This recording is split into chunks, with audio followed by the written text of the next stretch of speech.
તો આજે તો પૂગી ગયા મહાદેવના મંદિરે ને મહાદેવને ઉનાળાની ગરમી થતી હતી એટલે ટાટા પાણીએ નવરાવી નાખ્યા અને ગામમાં નીકળ્યો તો મારા હાટુ આટલી ખુરશી બેહવા રાખી અને પછી પૂગી ગયો શોપિંગમાં એટલે હોટ થઈ ગયા લાલચોર. તો જય ઠાકર ને જય દ્વારકાધીશ બધા મિત્રોને કેમ છો તમે બધા મજામાં જ હશો. તો મારા નવા વ્લોગમાં તમારું સ્વાગત છે. તો ફાઇનલી મિત્રો આપણી ગાડી લઈને નીકળી ગયા ગામમાં અને ટાઈમ થવા આવ્યો 6:30 અને પહેલા જ પૂગી ગયા ગોલાવાળાની દુકાને. તમે ખાલી જોઈ શકો છો જાત જાતની વસ્તુ હે અને ઉનાળાના તમે ગોલા ખાતા રહેજો.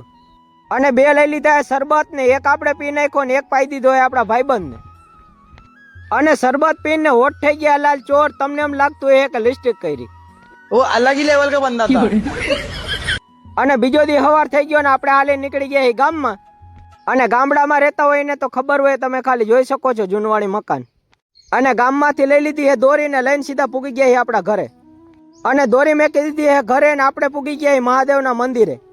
અને ઉનાળાની બહુ ગરમી થતી હતી એટલે હનુમાન બાપા ને નાગ બાપા અને ફુલેશ્વર મહાદેવને મસ્ત મજાના નવરાવી નાખ્યા.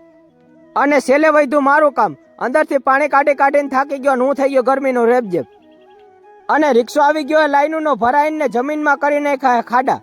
અને ઝાડવા પાવા માટે જમીનમાં નાખી દેવાની હે લાઈન ને ફિટ કરી નાખશે વ્હીલવાલ.